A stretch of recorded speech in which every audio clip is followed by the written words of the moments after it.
अब तक तो आपने यही सुना होगा कि दीपावली का त्यौहार माँ लक्ष्मी के समुद्र मंथन से प्रकट होने तथा भगवान श्री राम के पुनः अयोध्या लौटने के उपलक्ष्य में मनाया जाता है। लेकिन मैं यहाँ पर आपको 3 अन्य कारण यानी कि कुल 5 कारण बताऊंगा जो दीपावली को मनाने के प्रमुख कारण हैं।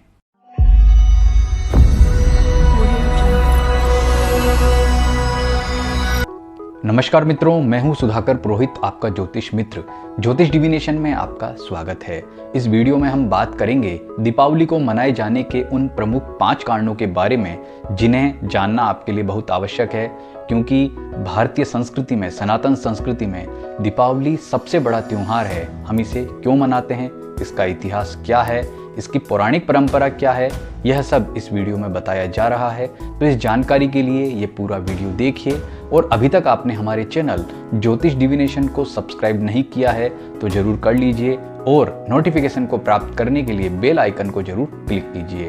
मित्रों, अभी तक तो आपने यही सुना होगा कि हम दीपावली का त्यौहार माँ लक्ष्मी के समुद्र मंथन से प्राकट्य और भगवान श्री राम के अयोध्या में 14 वर्ष के बाद पुनः आगमन के उपलक्ष्य में मनाते हैं। जी बिल्कुल, ये 2 कारण तो बिल्कुल सही है, लेकिन इसके अतिरिक्त अन्य कई कारण भी हैं। इस कारण हम दीपावली के त्यौहार को धूमधाम से मनाते हैं। तो इन 5 कारणों के बारे में यहाँ पर मैं आपको बताऊंगा।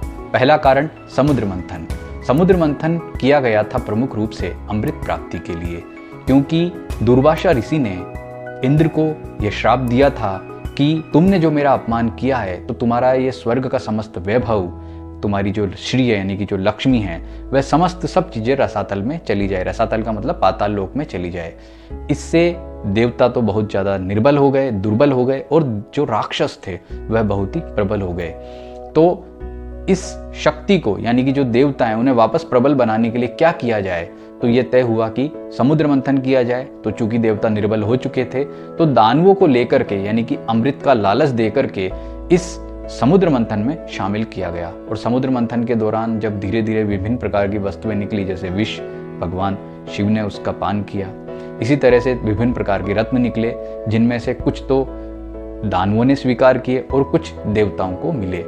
और जब माँ लक्ष्मी का समुद्र से प्राकट्य हुआ तो उस दिन कार्तिक कृष्ण अमावस्या का दिन था। इसलिए समस्त लोकों में, पृथ्वी लोक में, स्वर्ग लोक में सबने मिलकर के माँ लक्ष्मी का स्वागत किया, प्रकाश किया, दीपमालाएं यानी कि दीपक प्रज्वलित किए, और इस तरह से ये त्यौहार धूमधाम से मनाया गया।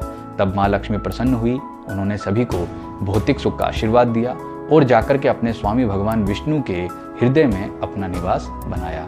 और जब वे समुद्र से प्रकट हुई थी तो कमल पर आसीन थी, इसलिए उन्हें पद्मजा या कमला भी कहा गया। तो ये पहला कारण है। दूसरा कारण है दीपावली की जो रात्रि है उसे हम काल रात्रि कहते हैं, जिसका सनातन संस्कृति में सबसे अधिक महत्व माना जाता है। ये 3 रात्रियां, मोहरात्रि, महारात्रि और काल रात्रि।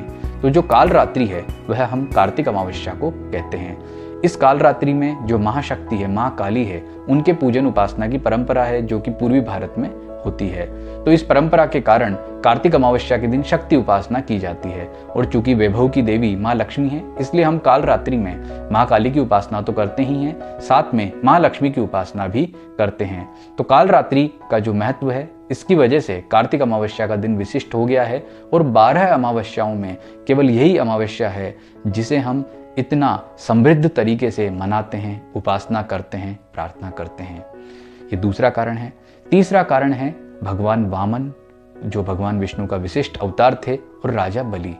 राजा बलि जो कि राक्षसों के राजा थे, वे एक यज्ञ कर रहे थे, और राजा बलि एक महादानी माने जाते थे। तो देवता चाहते थे कि राजा बलि किसी भी प्रकार से ताकतवर ना हो। अगर हो जाएंगे तो वो जो देवता हैं वे बहुत ही निर्बल हो जाएंगे और भविष्य में कदापि वे उन्हें युद्ध में नहीं हरा पाएंगे। तो उन्होंने भगवान विष्णु से प्रार्थना की कि जो राजा बलि ये यज्ञ कर रहे हैं, उसमें जो दान करते हैं, वहाँ जाकर के आप ऐसा कुछ कीजिए कि ये जो उनका वचन है वह खंडित हो जाए और ये यज्ञ खंडित हो जाए। तब देवताओं के आग्रह पर भगवान विष्णु ने अपना वामन अवतार यानी कि ब्राह्मण बालक का अवतार धरा और जाकर के उस यज्ञ में दान मांगने राजा बलि के पास गए। शुक्राचार्य जो कि उनके गुरु थे, शुक्राचार्य तुरंत पहचान गए कि ये बालक कोई सामान्य बालक नहीं है बल्कि भगवान विष्णु है। तो उन्होंने जो है राजा बलि को कहा कि प्लीज़ कृपया इन्हें दान का आप संकल्प ना करें।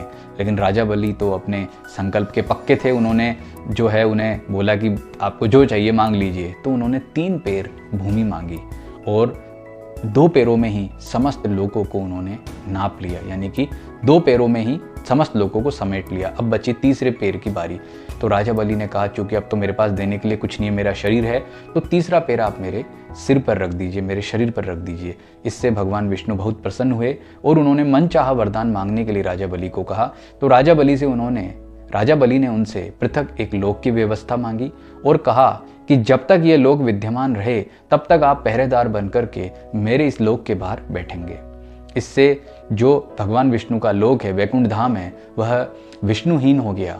तब माँ लक्ष्मी को बड़ी चिंता हुई। कई दिनों तक उन्होंने इंतजार किया और तब जाकर राजा बलि से आग्रह किया कि कृपया मेरे स्वामी को वापस भेज दीजिए और इसके बदले में जो चाहिए आप मांग लीजिए।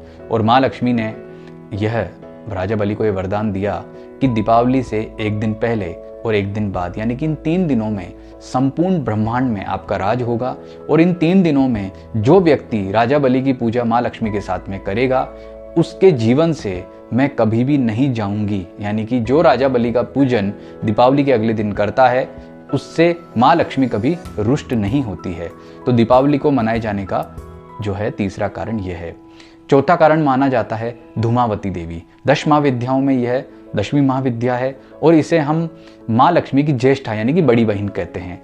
तो जो ये चातुर्मास का समय, वर्षा काल में जो चातुर्मास का समय आता है तो उस समय निऋति शासन करता है। निऋति मतलब जो निऋति नाम का जो दैत्य है वह शासन करता है और उसकी जो शक्ति है वह धूमावती है। यानी कि धूमावती की शक्ति से चातुर्मास में निऋति का शासन होता है। तो इस दौरान जब धूमावती का शासन होता है तो उसकी जो छोटी बहन है कमला यानी कि माँ लक्ष्मी वह चली जाती है। उस समय उसका शासन नहीं रहता है और ये शासन चलता है कार्तिक के महीने की कृष्ण चतुर्दशी तक। और चतुर्दशी के बाद जब उनका शासन समाप्त हो जाता है तो कार्तिक अमावस्या से पुनः माँ लक्ष्मी का शासन शुरू होता है। इसीलिए हम धूमधाम से माँ लक्ष्मी का स्वागत कार्तिक अमावस्या के दिन करते हैं। यह चौथा कारण है जिस कारण हम दीपावली मनाते हैं। और 5वां कारण तो सर्वविदित है ही कि इस दिन भगवान श्री राम 14 वर्ष के बाद पुनः लौटकर अपनी पत्नी माँ सीता और अपने छोटे भाई लक्ष्मण जी के साथ में आए थे। तो अयोध्या वासियों ने बड़े ही धूमधाम से अपने राजा का स्वागत किया। तो ये प्रमुख 5 कारण हैं जिसकी वजह से हम दीपावली का त्यौहार इतना धूमधाम से मनाते हैं। वैसे दीपावली 5 दिन का त्यौहार है, लेकिन मैंने आपको जो ये जानकारी दी है वह लगभग कार्तिक कृष्ण अमावस्या से संबंधित है। बाकी के अलग अलग कारण हैं जिसे हम दूसरे वीडियो में बता चुके हैं। इसके अतिरिक्त कार्तिक कृष्ण अमावस्या का जो दिन है वह बड़ा ही पवित्र है। आर्य समाज के जो संस्थापक है महर्षि दयानंद सरस्वती, उन्होंने अपने निर्वाण के लिए इसी दिन को चुना था और जैन परंपरा में भी यह दिन बहुत ही महत्वपूर्ण और बहुत अच्छा माना जाता है। नमस्कार।